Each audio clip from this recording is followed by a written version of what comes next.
Good morning, ladies and gentlemen. Please stand and join in singing the University Hymn.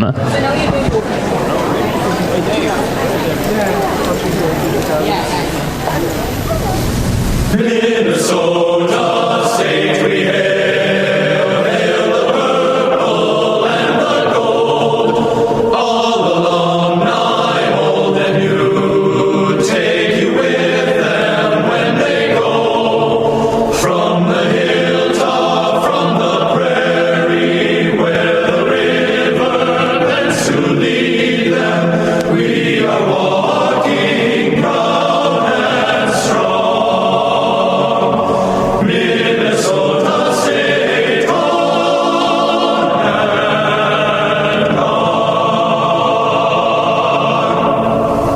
Rockamacca, MSU, now and always will be true. In the classroom, on the mall, by the fountain, spring or fall. In the cities, in their towers, in the nations far from home. Minnesota State, we hail to you. Purple and gold wherever true.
The MAVRIK Machine.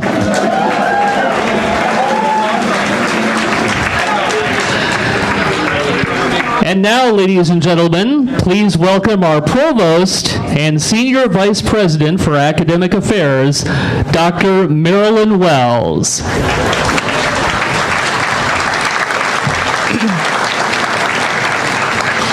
Good morning, everyone. Thank you so much, Michael Thursby and the MSU Pep Band, our MAVRIK machine, for playing for us again this morning. Wow, that really wakes you up and gets you going.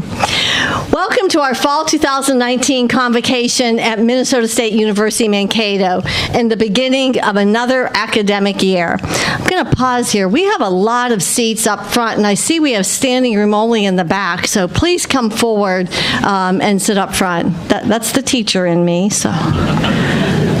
A lesson my mother always taught me, you could see better and get better grades if you're up front. So. It's now my pleasure to introduce the leadership of Minnesota State Mankato. I ask that each leader please stand to be recognized as I say your name. I ask the audience to please hold your applause until all of our leaders have been introduced. We'll begin with the President's Cabinet. Rick Straka, Vice President for Finance and Administration. Dr. David Jones, Vice President for Student Affairs and Enrollment Management. Mark Johnson, Vice President for Information or IT Solutions and Chief Information Officer. Kent Stanley, Vice President for University Advancement. Dr. Lynn Akey, Vice President for Student Success, Analytics, and Integrated Planning. Dr. Bobby Fleischman, Associate Vice President for Strategic Partnerships.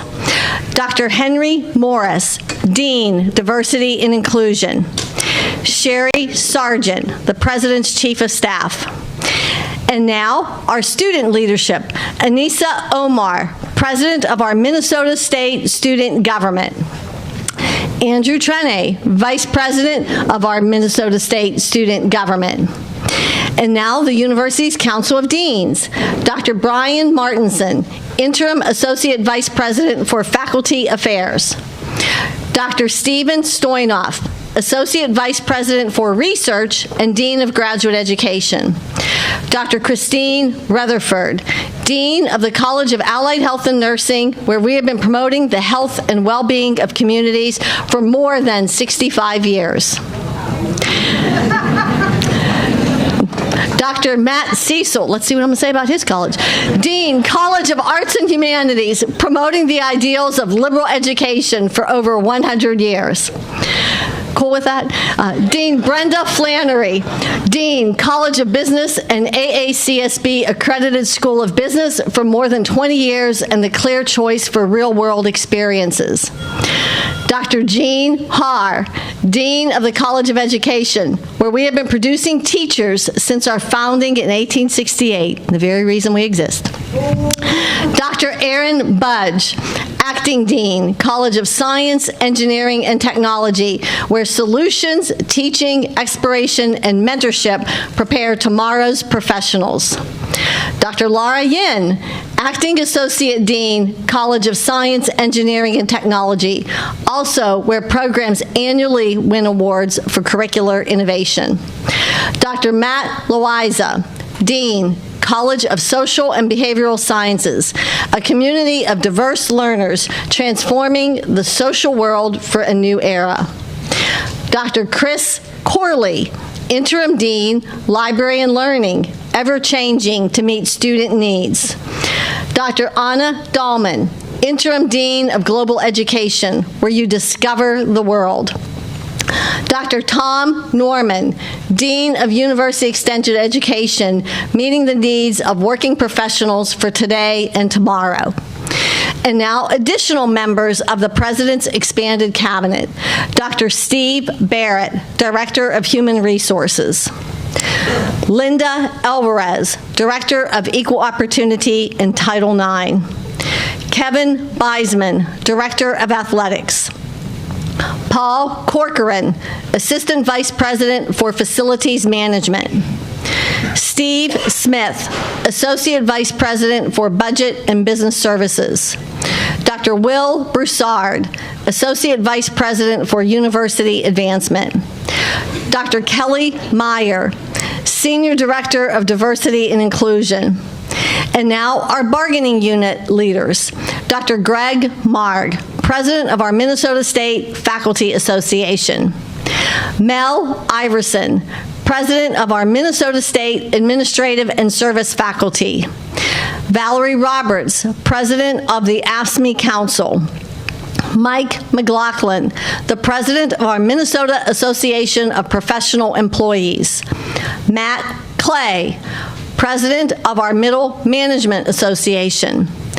Kevin Schul, on behalf of the Minnesota Government Engineers Council. Toya Schmidtke, on behalf of the Minnesota Nurses Association. Thank you all for your leadership. Let's give them a round of applause.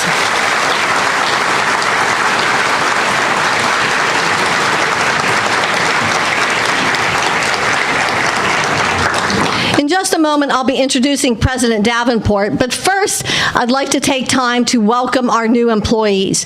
Time does not allow me to introduce every new employee individually. Instead, I ask that all new members of our campus community please stand now and receive our very warm welcome and applause.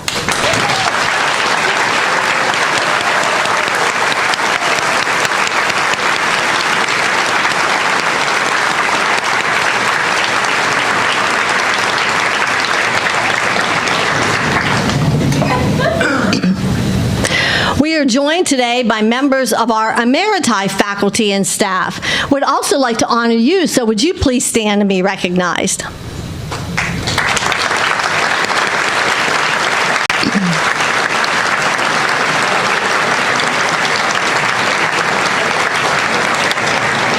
President Paul was saying that this was his last convocation. I says, no, you can be here next year as an Emeriti. President Davenport will soon share his big ideas for the coming year with you. Okay.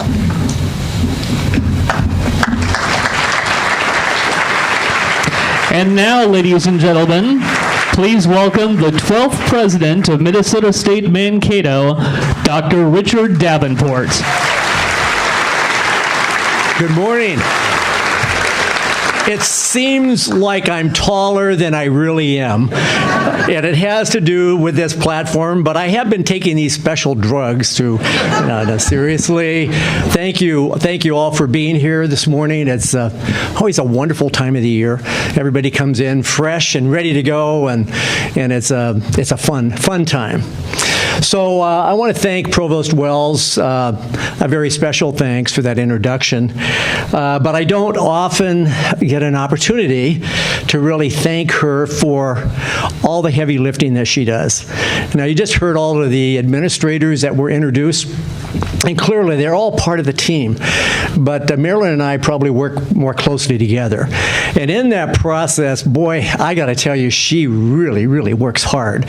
So I just want to take a minute to express my appreciation, and I hope you agree with me that she deserves a lot of praise. Marilyn, would you just stand up and let everybody show you how much we appreciate that?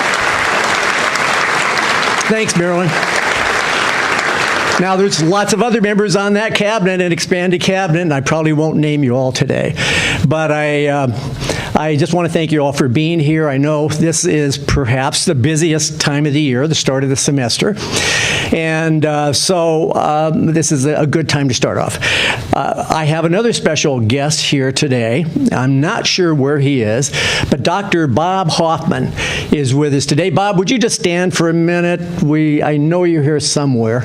Oh, he's way in the back. So just remain standing. It's the only time I can actually give him any orders. He was supposed to sit up front, but no, he had to be way out in the middle of the crowd. So Bob, as you all know, is no stranger to our university. He actually served as the vice president for strategic partnerships here a number of years ago, prior to going back on the board of trustees. His first term on the board of trustees was between 2000 and 2006. And so some of you that are new and some that have been here whose memories are failing probably know that Bob hired me as the president when he served as chair of the board. So you can blame him, Bob, if everything goes south under my tenure here. But he has I think another year on the Board of Trustees. For the last several months, this guy's amazing. He's been serving as the interim CEO of Greater Mankato Growth. So once again, Bob, we're just really pleased to have you with us today. You work hard. You really care about our university. And as a Board of Trustees member, you care about our other 36 colleges and universities. So, Bob, thank you. Thank you for coming today.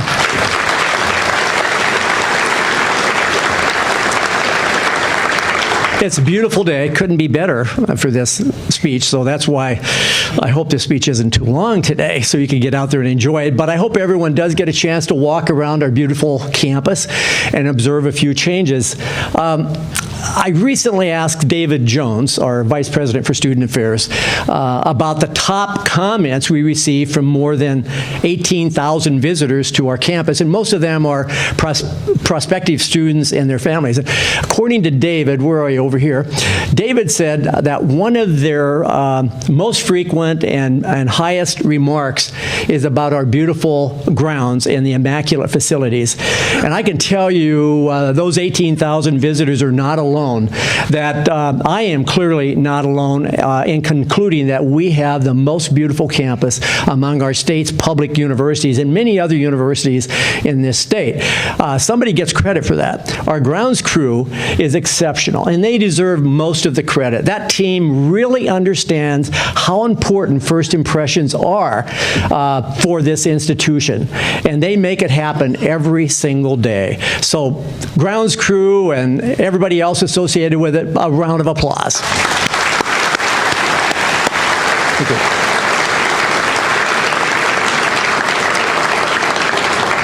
You'll see a few other physical changes on campus this semester. Some of you may have already seen them. Some are not yet complete, so you'll have to watch for them. But there clearly is the ongoing construction of the MAVRIK All Sports Dome, which is off of Monks Avenue. Every time I go over there, there's a police car in the parking lot, and I can't get close to it. So I think they're worried that I might do some damage over there. But you can see it from the road off of Monks. It may be the largest stadium dome in the state, certainly the largest among the universities, and we hope that will open probably close to December, and that's going to be fabulous for us. There's also, not yet up, but a new directional university sign that's soon to be placed at the corner of Stoltzman and Stadium Road, and you'll see that going up later in the fall. But that sign is to tell people that have never been to our campus that you have to actually turn the corner to go up Stadium Road to get to the university. There's also another change you'll see. You know our gateway entrance on Ellis Road? All right, that's going to get a remake, and so watch for that. We decided not to do it in the summer because it's too disruptive, and so we'll begin working on that here in the fall and upgrade that as well. That's not the only project this past summer. We upgraded the Myers Field House with brand new flooring and track equipment, and we finished Clinical Sciences Phase 2 project finally. So that makes a lot of people happy. And then what makes me maybe the most happy is that the purple flame on the Wigley Administration Building is now in place, and I thank Rick Strucka for that. It was kind of a bright color, and we got it back to our colors. So that's actually not the thing that makes me the most happy, but it is one of those things that I enjoy. I had to stop and think what I just said. September 2nd, we'll see our largest ever billboard at the intersection of highways, Interstate 494 and I-35 in the Twin Cities. That is the prime location. I've seen that billboard. It's not up yet, but it'll be up relatively soon, I understand. And that's a great way to showcase our institution. Other projects under the leadership of Vice President Rick Strucka and AVP Paul Corcoran, we completed 2 major facilities plans this past year. Many of you know what those are. Our Armstrong Hall pre-design project, which is critical for our future, and then the one that almost all of you had some input on was our comprehensive facilities plan. So we are now, we have been given 95% approval for our comprehensive plan. So thank you, everyone who helped to create these two planning documents. It sets the stage for the next 5 years. 5 years from now, we'll probably have a few more changes as well. I just want to say, though, with all this building and construction going on, we have the biennium coming up, appropriations. This year is focused on bonding. And we are asking the state of Minnesota legislature for pre-designed money for our Armstrong Hall project. Some of you know that this is not going to be an easy task because we're asking for just under $100 million, requiring financing over a 6-year period. So, but the important thing is that we get that off the ground this year. We get the planning money for that. That's remarkable, and it replaces the Armstrong Hall, which is really one of our busiest buildings on campus. But it's very, very much needed, and so you might imagine much of my time this coming year will involve advocating to our state legislators about the importance of the project to our university and students. I just want to say that when you think about the amount of money we get for 37 colleges and universities annually for bonding projects, typically for the state bonding for colleges and universities, it's about $150 million. And so we're asking for 100. There's going to be 36 hungry colleges and universities coming after me. So I'm going to need all the help from you and protection, by the way. Armstrong Hall projects will serve as a new home. Besides the Armstrong Hall project, there's another building that will serve as a new home for the College of Business and Student Services, and it's been on the planning table for many years. I'm watching Brenda Flannery saying, "Oh, did you get the money?" But she's going to help make that happen. We're still working on raising private funds for the construction of that important, much-needed building. Now, did you catch what I just said? That it's the College of Business and New Student Services building, because that's what we're hearing from our friends and donors. And just like advocating for our new Armstrong Hall building, this project will involve a lot of my time this year. Sorry, Marilyn, that means more work for you when I'm off campus. Most of you already know that our football stadium is worn out and needs to be replaced. We love our stadium and we love its great history, but it really is time for a new and modern facility that represents the success of our football team, athletics, and university. And if Coach Todd Hoffner is in the audience, I'm sure he would agree.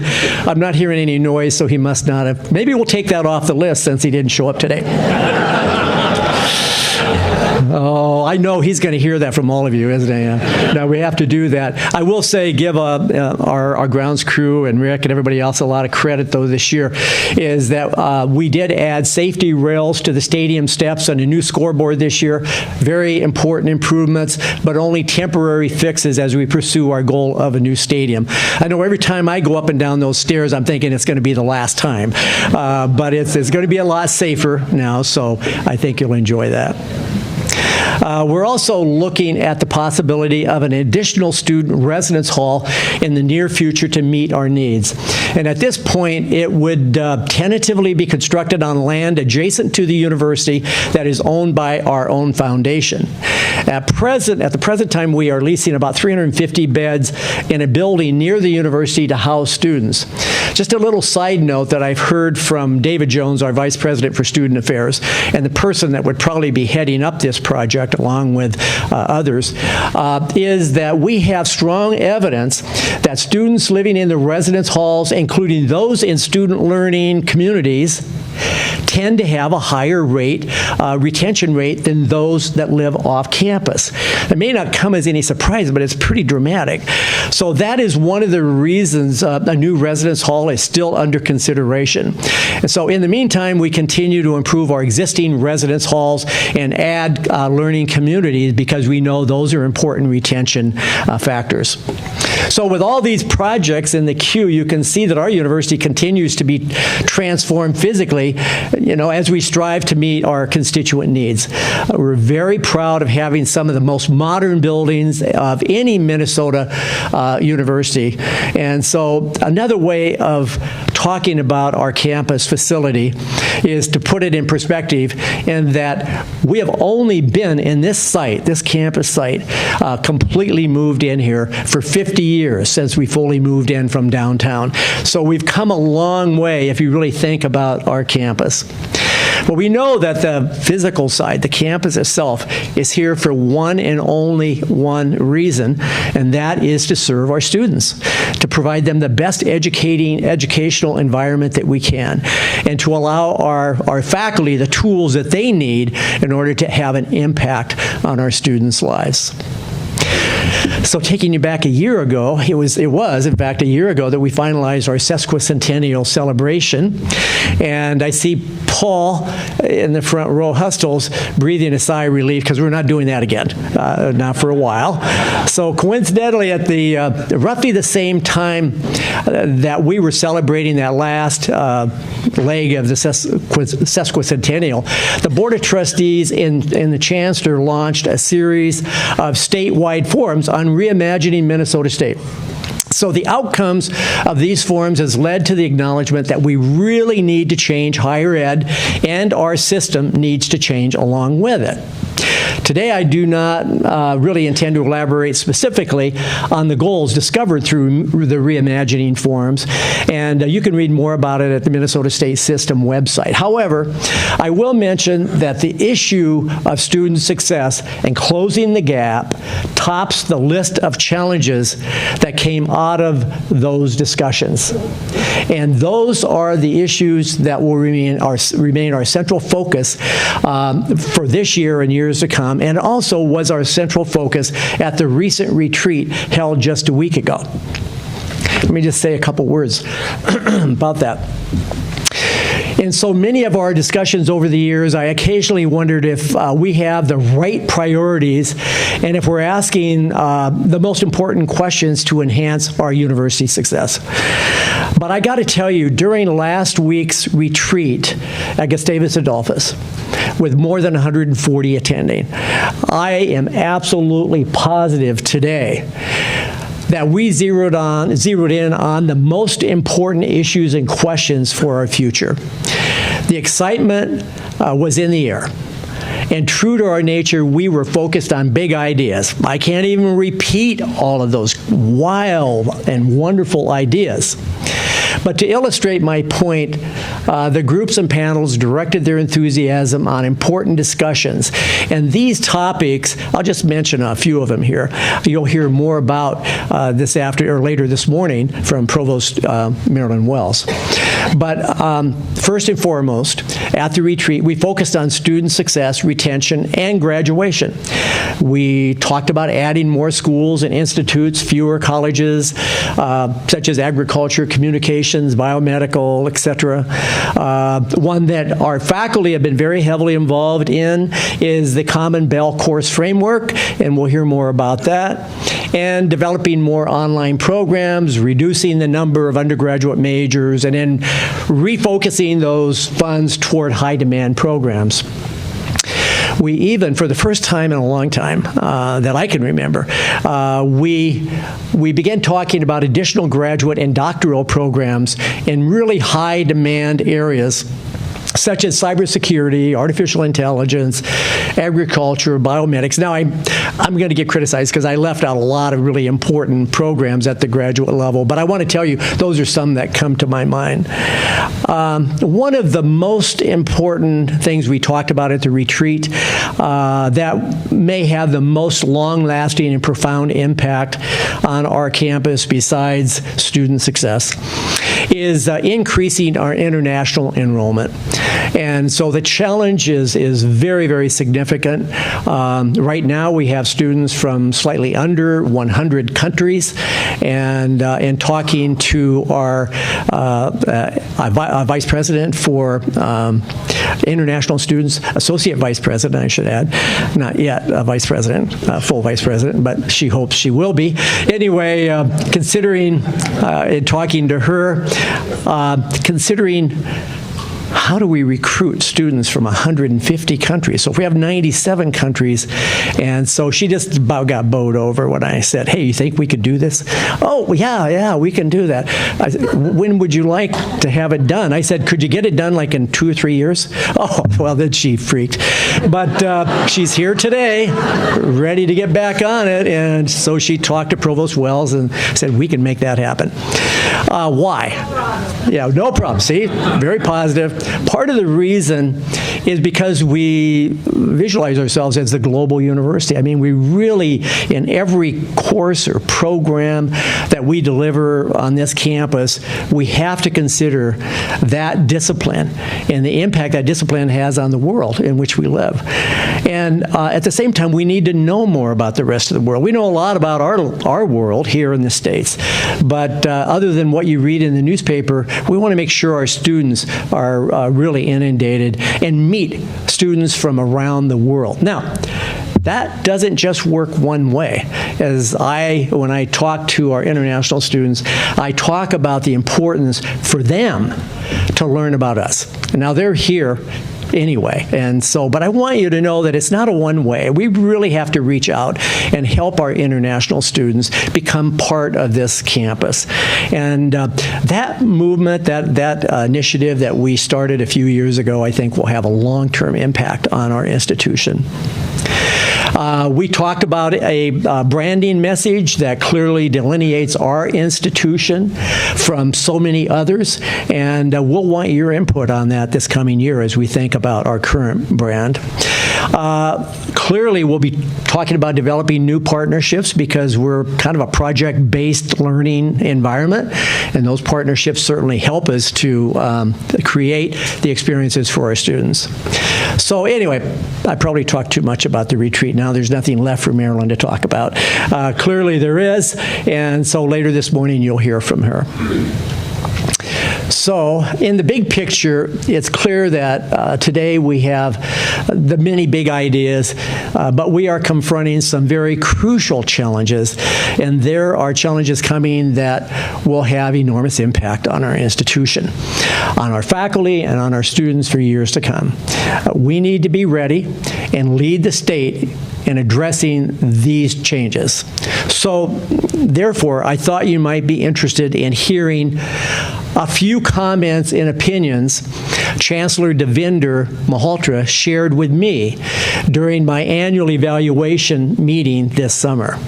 Some of you probably think that, like with any boss, you kind of dread meeting with them for that annual evaluation, but I don't, because we have wonderful conversations, and he's an economist, so he's always thinking about the world and how we can change things for the better. So we had a great conversation. Here's what he said. He said, Richard, I'm very impressed by the approach your institution has taken that keeps the success of students at the core and then develops integrated operational structures for both academic planning and student support services. At your institution, you emphasize data-driven decision-making, and it is heartening to see that you are putting in place all the building blocks needed for data analytics, predictive analytics, business analytics, and providing access to information to faculty and staff. Wow, I was kind of bowed over at that, thinking this is going well. So then there was a little pause, and he says, however, your institution's overall student success and inclusion analytics have not altered over the past 5 years. So we're remaining stagnant in that area. We are failing a large portion of our students. You'll be surprised in some things I'm going to share with you. But we're not alone in our ability to measurably move the needle on student success and closing the opportunity gap. There's lots of others addressing that problem. However, we must do better.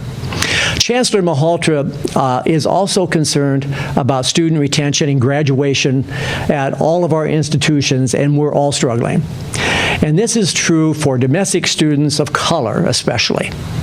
Clearly, we must close the gap for underrepresented students who as a group fall behind white students by 15 to 20%.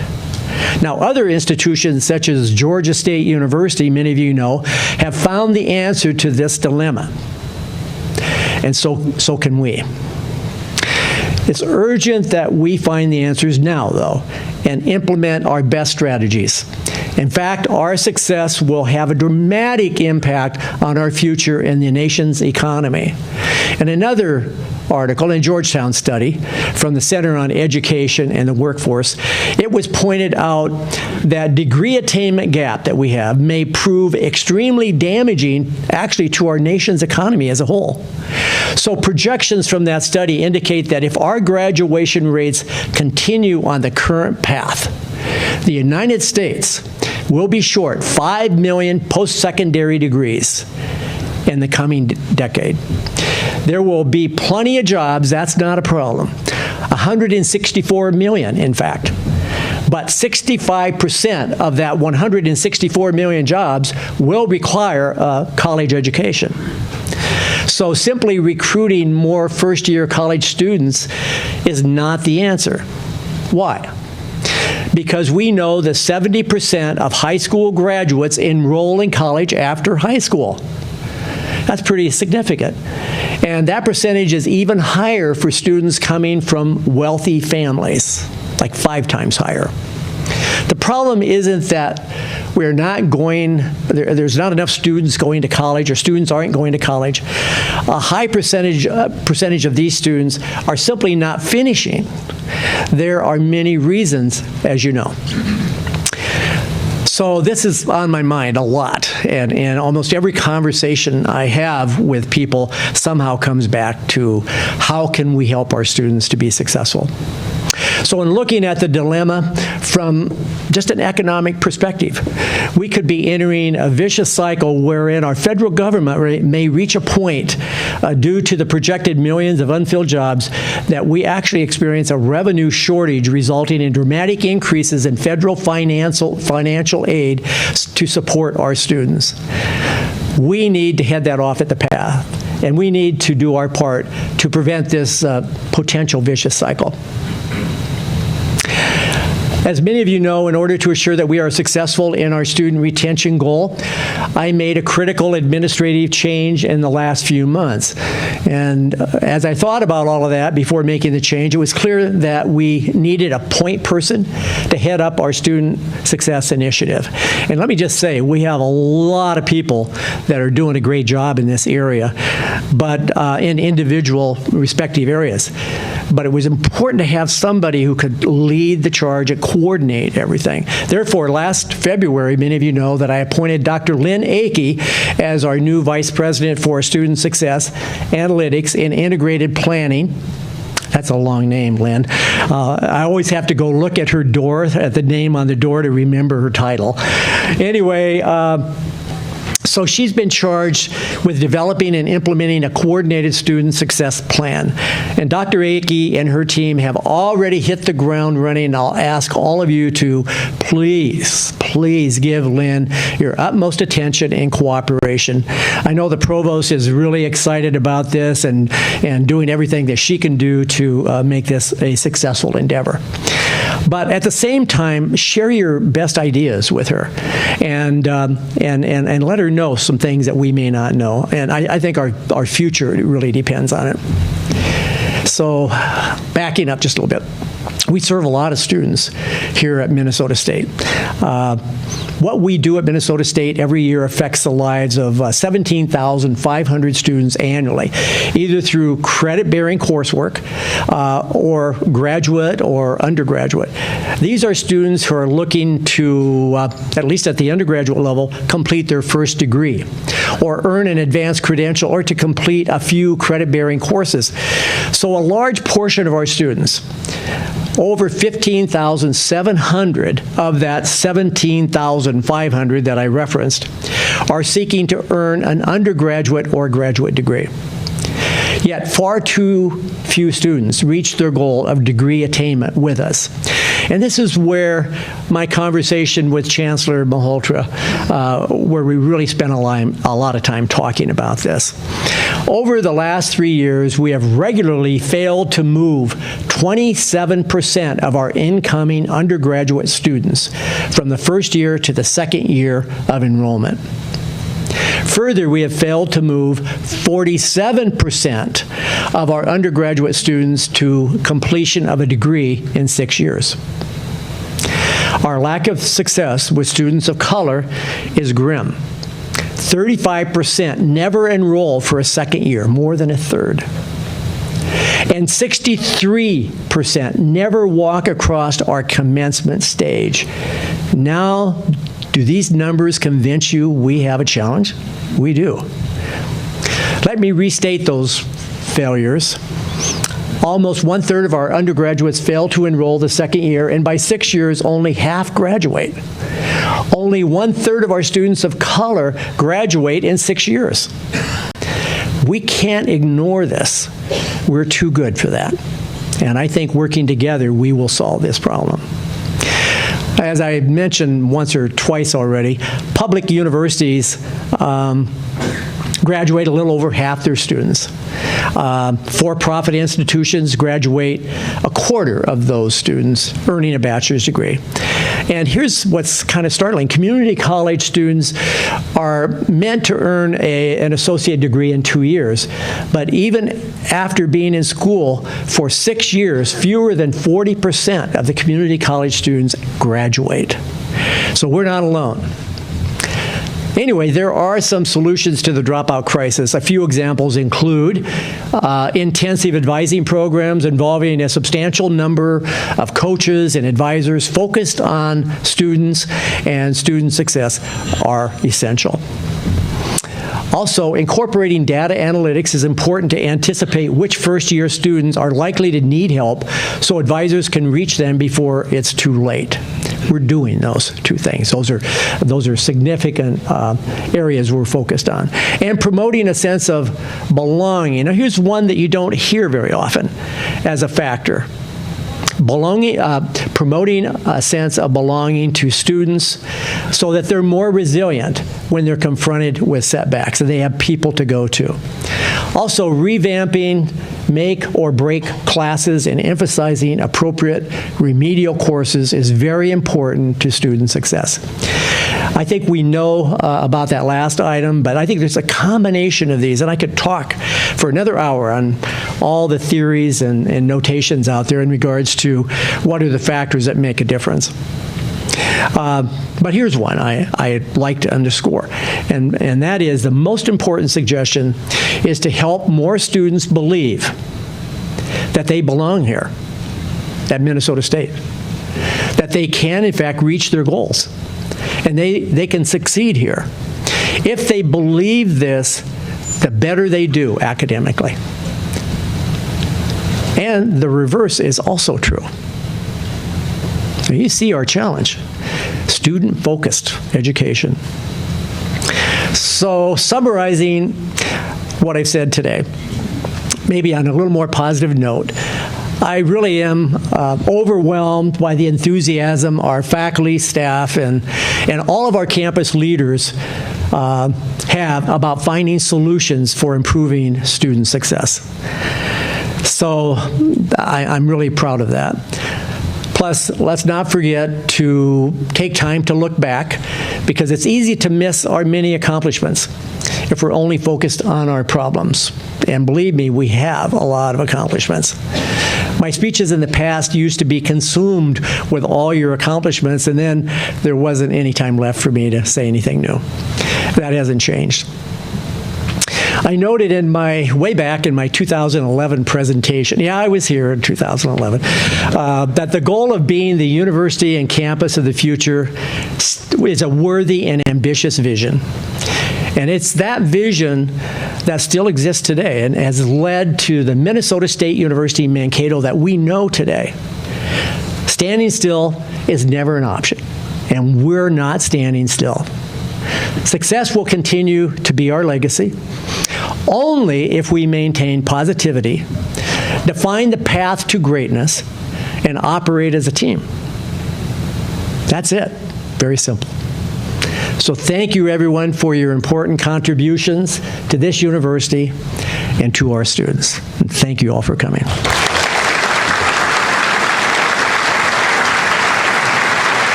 I'm supposed to remind you, Marilyn's standing up so you all recognize her like you need.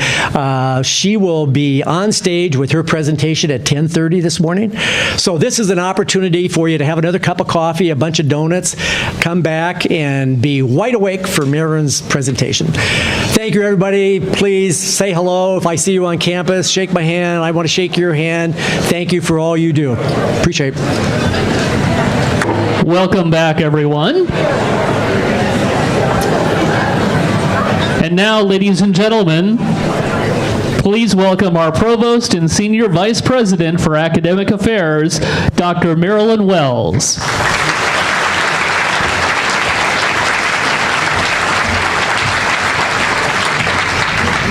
Good morning again, everyone. And once again, welcome to the 2019-2020 academic year. I know for those of us in education, you always kind of get those little goosebumps on the back of your neck with the beginning of a new school year. President Davenport, in his address earlier this morning, laid out his biggest and boldest ideas ever for our university as he shared his vision for thinking beyond our first 150 years, bold visions, innovative risks, and new directions. Never short on big ideas, always a competitor, and with an uncanny gift, or perhaps an acumen polished over many years, he knows just when to think big, to move with lightning speed, to take on the heavy lifts, to seize the moment and really move our university forward. He surely seized us this morning with bold visions, innovative risks, and new directions. Thank you, President Davenport. Thank you also for those very kind and complimentary remarks. It's really a pleasure to be on your team and to work so closely with you. What he didn't mention is we also both have a fun sense of humor, and we have a lot of fun with each other as well. While inspiring each of us who have been a part of Minnesota State University Mankato, I can only imagine how awe-inspiring it must be for our 27 new tenure-track faculty and many other new employees. Welcome once again to Minnesota State University Mankato. Welcome.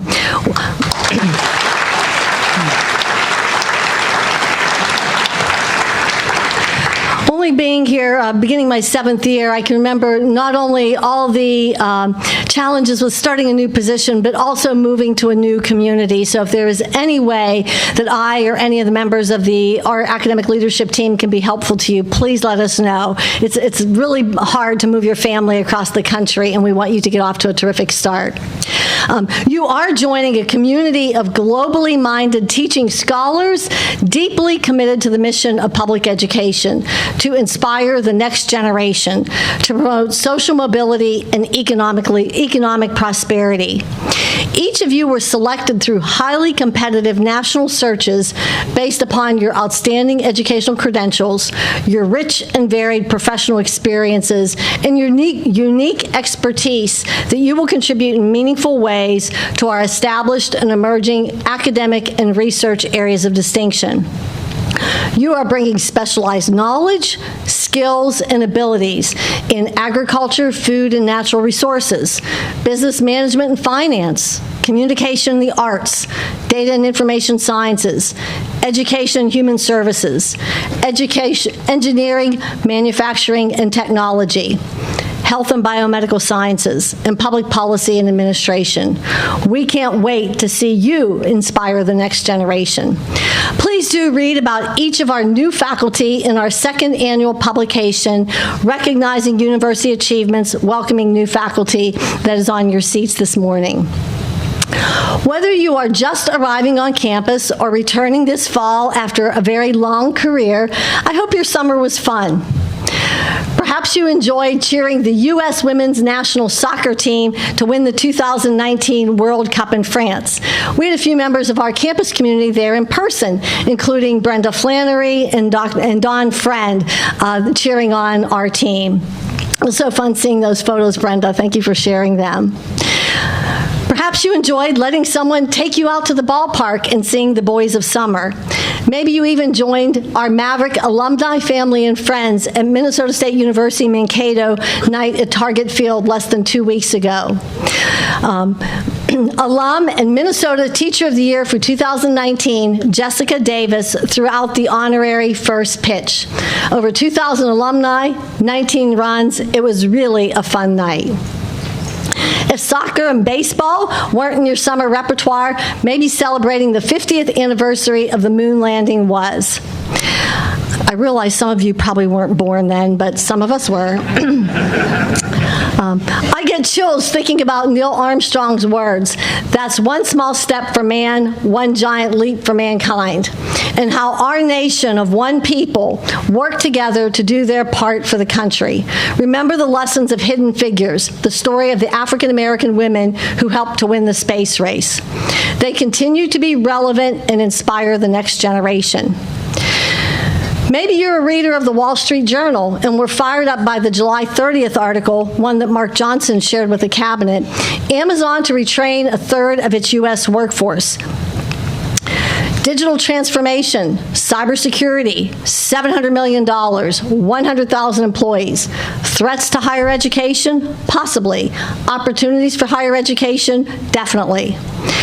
Also headlining every major newspaper and news outlet this summer was the recent news story of 16-year-old Kyle Giersdorf, best known as Booga, in the gaming world, who beat out 40 million players to win the Fortnite World Cup, taking home the $3 million prize. What he really wanted with that money was a new desk for his room. My kid would have had bigger ideas.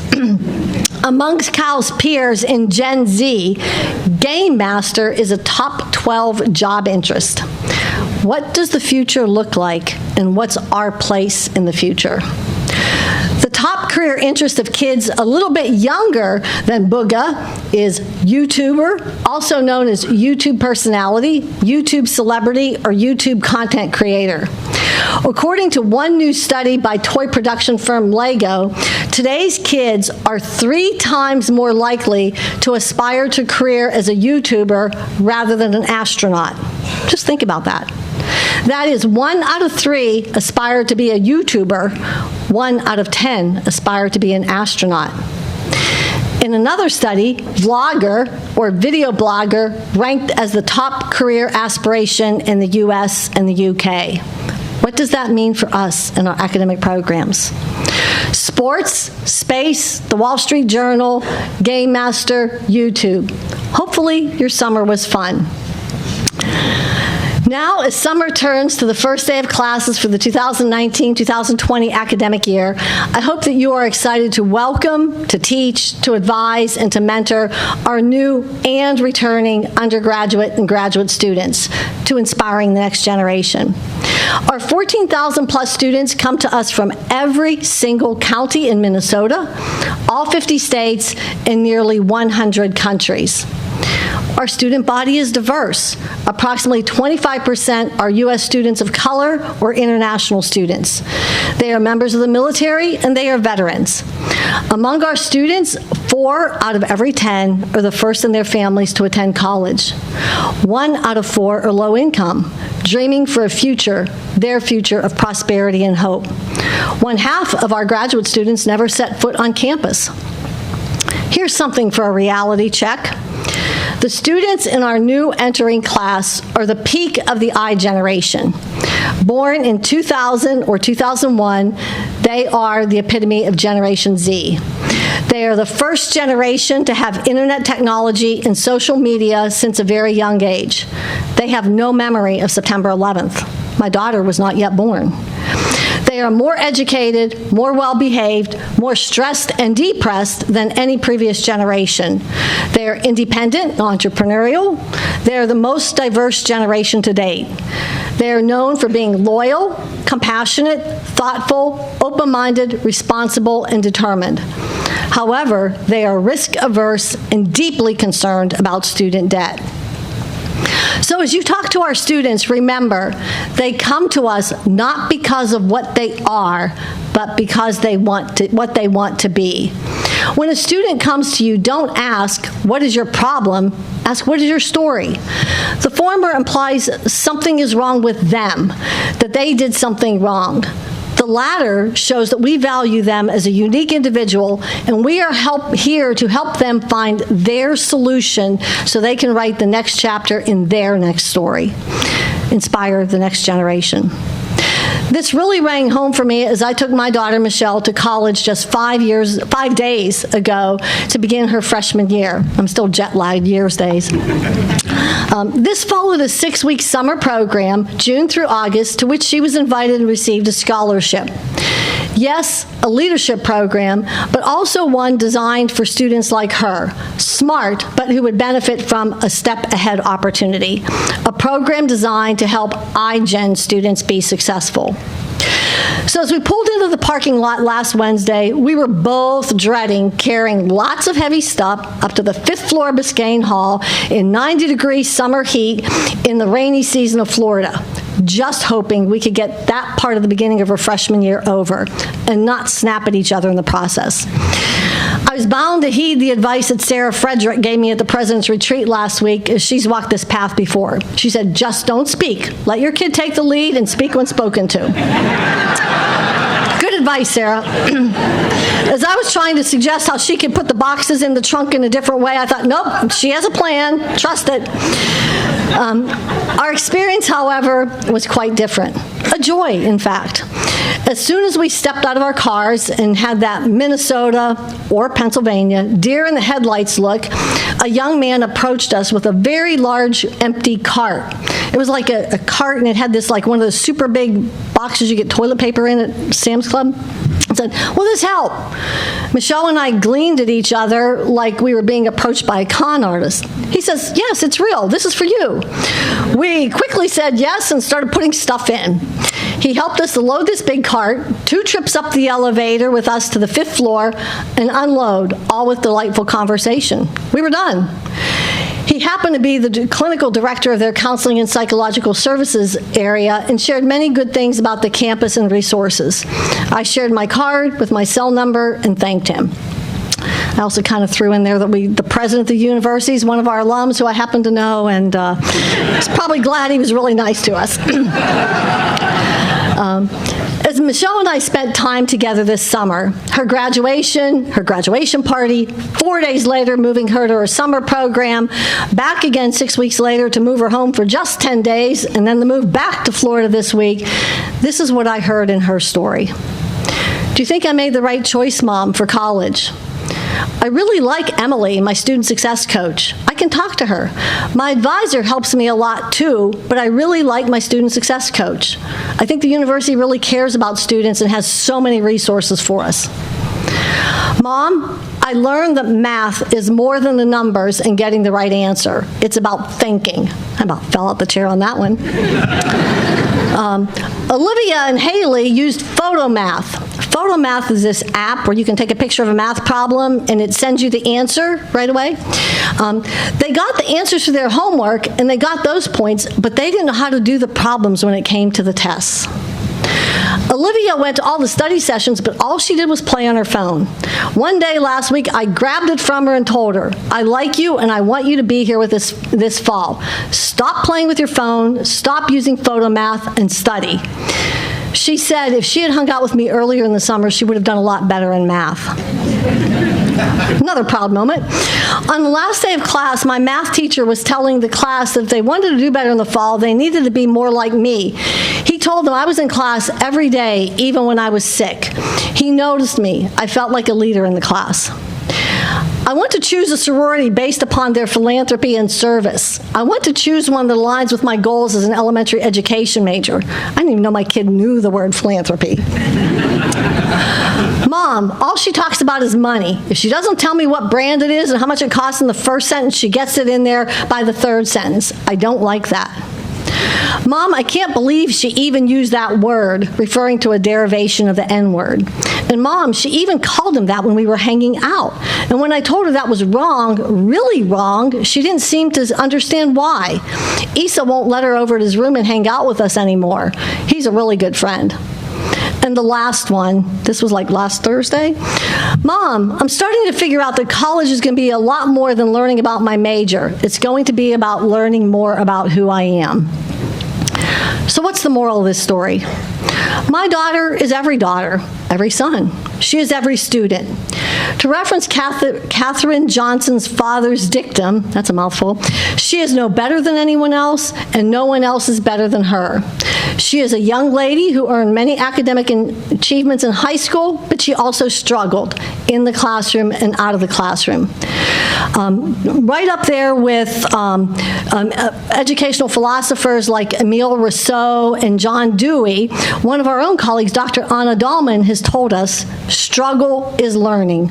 Learning is struggle. Remember, our students come to us not because of what they are, but because of what they want to be.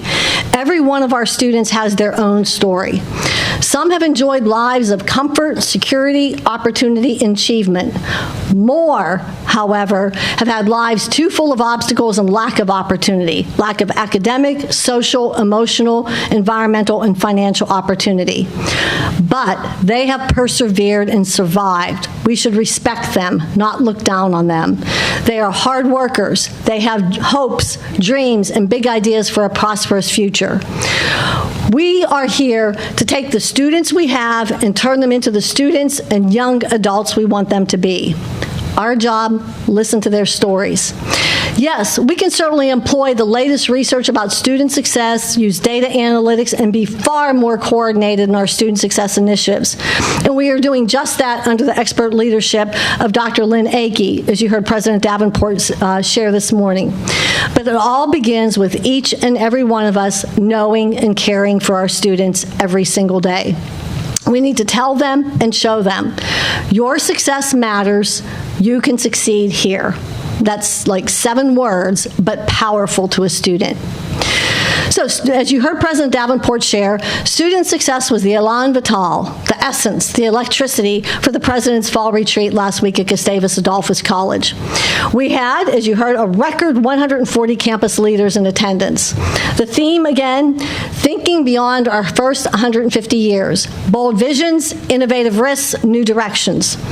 President Davenport's inspiration, the core belief that our university has reached a milestone in our evolution. We must move forward now and seize the moment to solidify Minnesota State University Mankato as the other great Minnesota public university.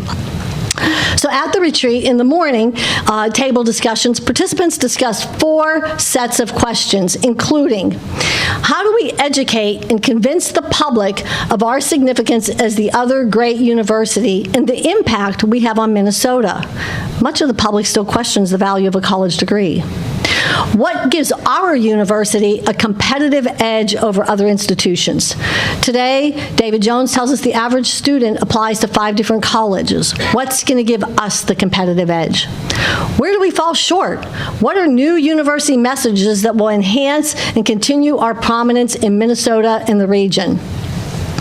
In the spirit of approaching our future with bold visions and new directions, is our university ready for new colleges, schools, and institutes, additional or redefined undergraduate and graduate programs, as well as a reconfiguration of divisions or additional locations, campuses throughout Minnesota? The competition in recruiting transfer students is fierce, with both public and private colleges and universities aggressively pursuing this group of students. How do we become more competitive in increasing our transfer student populations? So after folks got together and discussed those questions for about an hour, table facilitators reported out the big ideas from their small group. Some cross-cutting themes that emerged, and I by no means can hit them all. There were so many good ideas, but they'll be available to the campus. We always post the outcomes of the retreat. So one of the first takeaways, we need to be known as the flagship equity campus, where we have closed the opportunity gap. It's time for an honors college. It's an opportunity that our university that we're missing. Transfer students. Whoa, everyone had a lot of big ideas on this one. We need more centralization. Transfer students need to be a part, to feel a part of the community. We need to get information to them much earlier. One of our other universities in the system, along with the student's admission letter, gives them their transfer evaluation in all of their courses with their admission letter.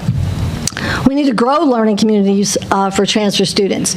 Every faculty should mentor 2 transfer students, maybe 2 lunches each year with a transfer student or 2. We can invite 2-year college faculty to tour our campus. Transfer is broken. We need to fix it. We need to make transfer easier. We need to think about what is convenient for the students and not what is convenient for us and our structures. And in doing this, we heard from Anissa and Andrew, we need to work with the students. Another theme, all agreed we really, really need to step up our game in marketing, to invest more resources, to be more boastful, to tell our story consistently, and to amplify our tagline, big ideas, real world thinking. There was a lot of robust ideas, and these came from the group. In the afternoon, we had 12 table discussions that focused on selected topics in advancing our university strategic directions 2016 to 2021. If you need a refresher, they're in your booklet that you have this morning.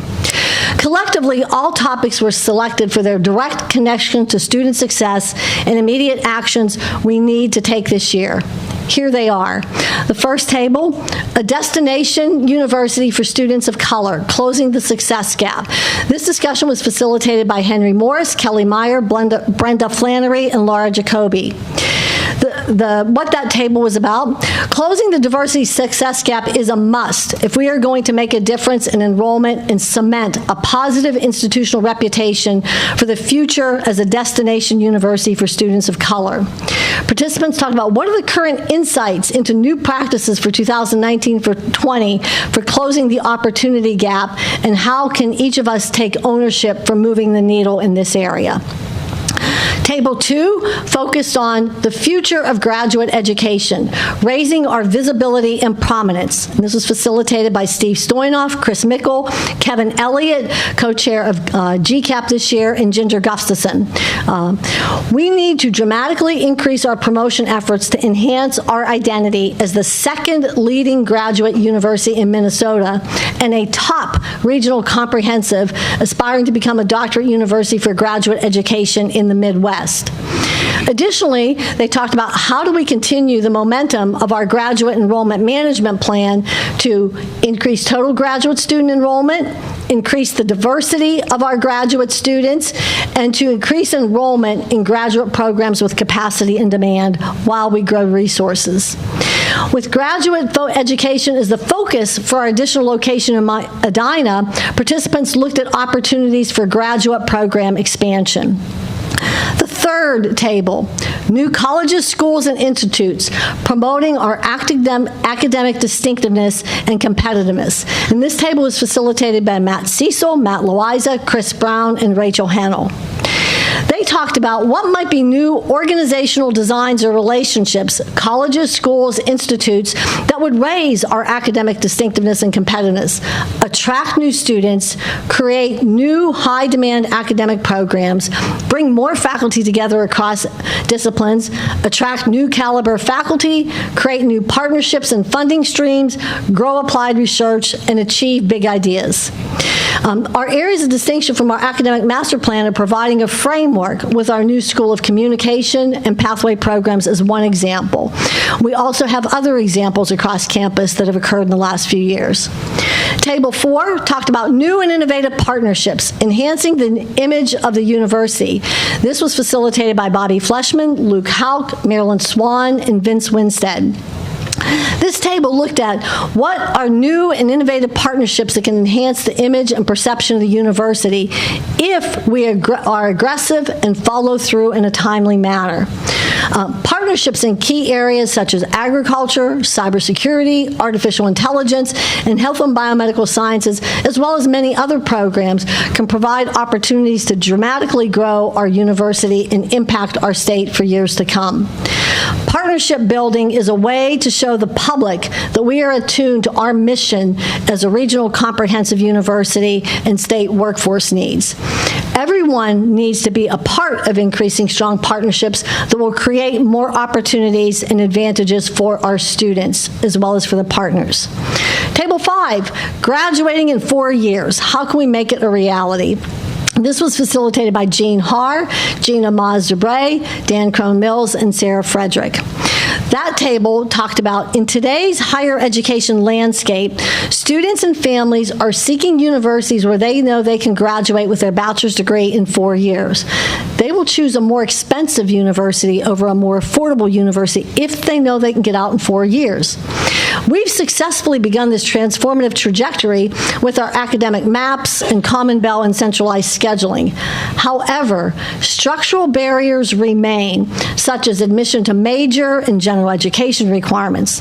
The next big leap will be to integrate and make seamless the academic maps, the course scheduling, while removing the barriers that we've created to completion.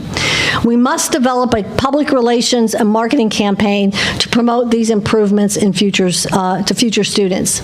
Table 6, leading a new statewide polytechnic program focus, advancing the university's identity and impact.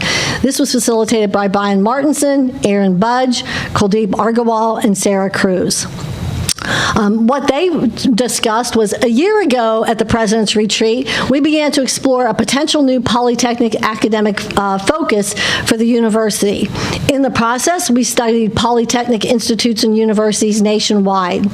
Modern, thriving polytechnic institutes are: 1, career-focused; 2, supported by strong professional and liberal arts skills; 3, known for project-based learning with authentic real-world industry projects; and 4, able to nimbly respond to industry needs. Our university has been challenged by Chancellor Malhotra to develop a university and statewide model for a polytechnic program focus. We are well positioned to expand our identity and lead such a system-wide institute or statewide consortium and a campus-based plan that involves strong regional partnerships. We know we must do this working together with, not in competition with, our community colleges. Table 7, worldwide, world-class, increasing international programs and students, facilitated by Anna Dahlman, Laura Yin, J.C. Fry, and Adriana Gordillo. As you heard from President Davenport, increasing our global footprint has been an impressive accomplishment for our university in the past decade. What is the next big leap for our university, and how can we take it? For instance, how do we double our international enrollment and attract students from more than 150 countries around the world? With a new strategic plan, new opportunities for partnerships, new program ideas, and an ever-changing geopolitical context, participants joined in sharing big ideas to take our good to better and better to best in global education. Table 8, Common Bell and coordinated scheduling. What's next? This was facilitated by Rick Straka, Donna Marzoff, and Chris Rutherford. They focused on ensuring our students can get the courses they need when they need them and in high-quality instructional spaces is vital for student success. Common Bell, course scheduling, and room scheduling are practices that can support student success, space utilization, and our financial sustainability. The group asked questions about the Common Bell framework, contributed feedback on next steps for implementation. Table 9, it was a big room. Student success, a data-informed coordinated approach, and this was facilitated by Lynn Akey, Amy Stolo, Jerry Oman, and Sarah Gramberg-Rodemaker. Our future depends on a collective understanding of what a student needs to achieve success at Minnesota State Mankato. A data-informed approach to student success that focuses on meaningful connections, coordinated support, demonstrating care, and reducing barriers is what they discussed. Each of us has a role in advancing student success, and access to tools and the resources is what we need to support this priority. Number 10, The future of our library, designing an epicenter for learning and student success, facilitated by Chris Corley, Shaheen Ahmed, and Carrie Miller. What did they talk about? As the landscape of higher education is rapidly changing, so is the role of academic libraries. New visions, new designs, new technologies, new resources, new partnerships, and more. So as a comprehensive university of the 21st century, our library is innovating to embrace an enhanced focus on learning and student success. They talked about what's new this year and what the future looks like. Table 11. Facilities of the future. You heard President Davenport talk quite a bit about that. Designing and achieving our ambitious plans, facilitated by Paul Corcoran, David Jones, and Matt Clay. What they discussed was how are we continuing the transformative trajectory of the face of our university?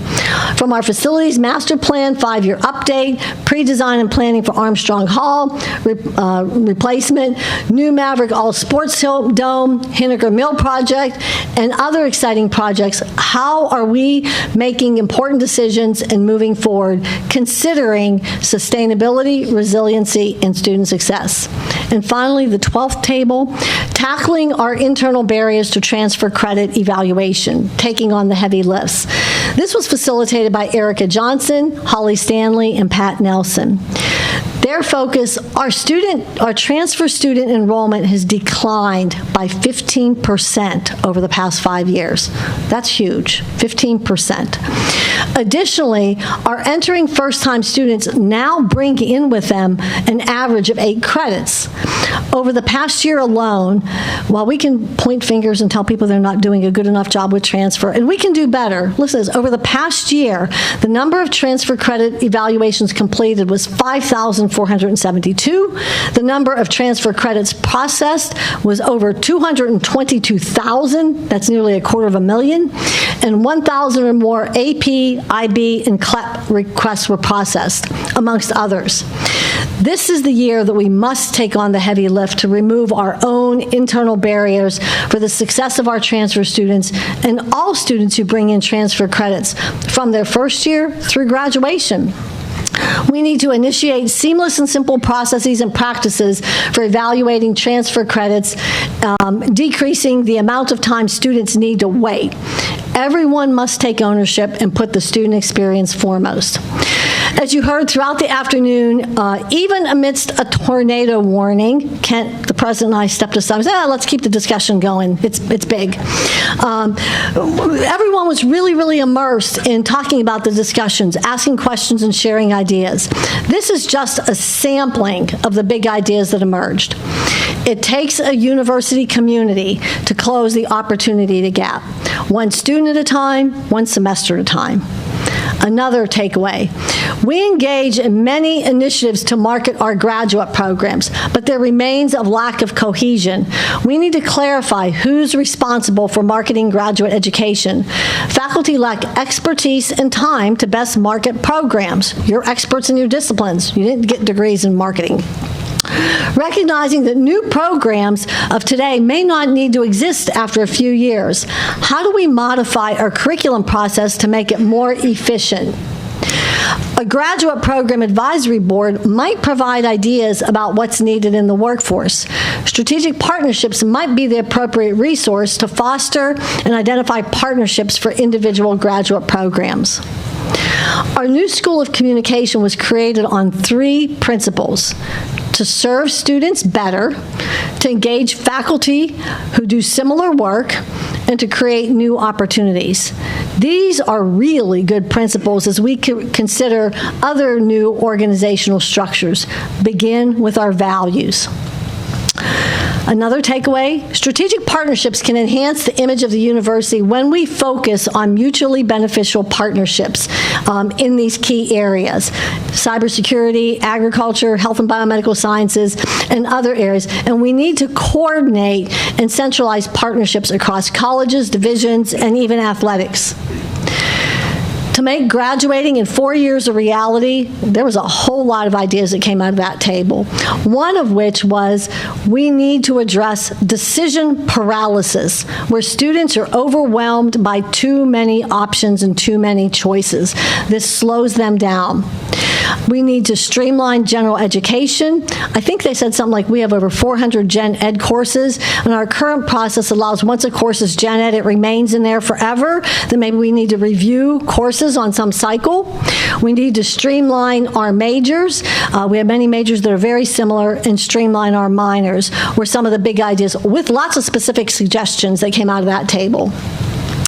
A Polytech or Integrated Science and Technology Institute can be a way to tap into a hotbed industries and fields like medical device manufacturing is right now in the cities. We need nimble career-based degrees such as process engineering to attract new students. Again, we need to work in collaboration with our community colleges rather than against them for these efforts. For international education, building on our strengths, we do very well with our international students, but we've never really recruited. However, to take us to that next level, we need to go out and recruit. We need to leverage faculty research that has a global focus to raise our university profile, standing, and prominence.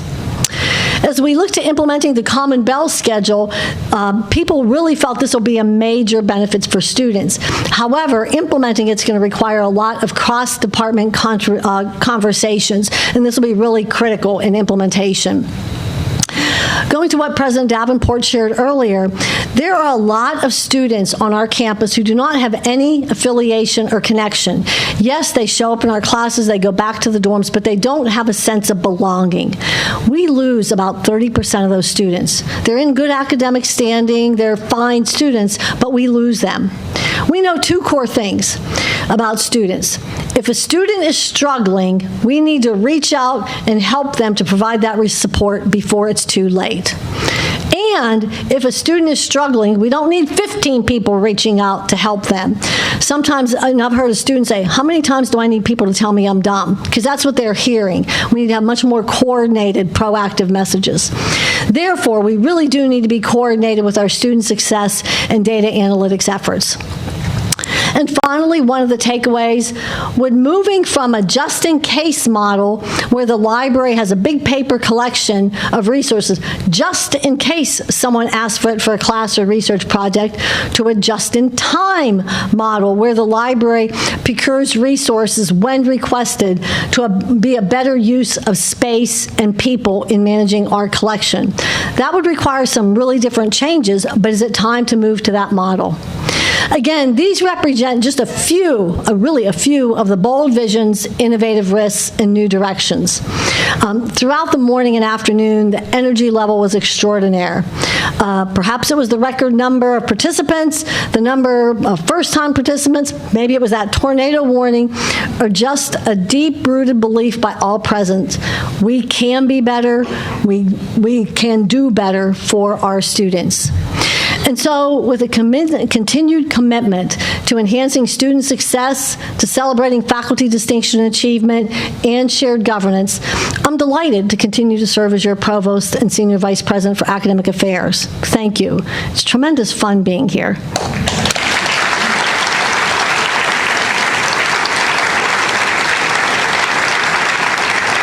Thank you. We have terrific jobs doing noble work. I grew up in an area where my grandfather and great-grandfather were working in the steel mills in 500-degree heat. We have good jobs. Even on our most difficult day, we have terrific jobs doing a terrific mission. And so as we conclude this morning, I leave you with 3 quotes drawing from 3 people of my passion and respect. You guessed it. Prince, Katherine Johnson, who, by the way, turns 101 this week. I guess there's some correlation. Be a math genius, live to be 101. Put away that photo math, do your math homework. And Margot Lee Shetterly, who was the author of Hidden Figures. First, from Prince, and these are from his lyrics in Dance On, an album in the mid-1980s. It's time for new education. The former rules don't apply. The remainder of the lyrics I'll let you listen to. They're probably not appropriate for this platform. Dangerous? You know what's dangerous, Mr. Stafford? Inaction and indecision. This is by Katherine Johnson in Hidden Figures, the movie. And the last one by Margot Lee Shetterly from Hidden Figures, the book. Katherine Johnson knew once you took the first step, anything was possible. So, let's make anything possible and go inspire the next generation. I look forward to hearing your bold visions, your idea for innovative risks and new directions at the campus cookout beginning at 11:30. I might be first in line because my tummy is growling. Thank you so much, and let's have a great start to the semester. Thank you.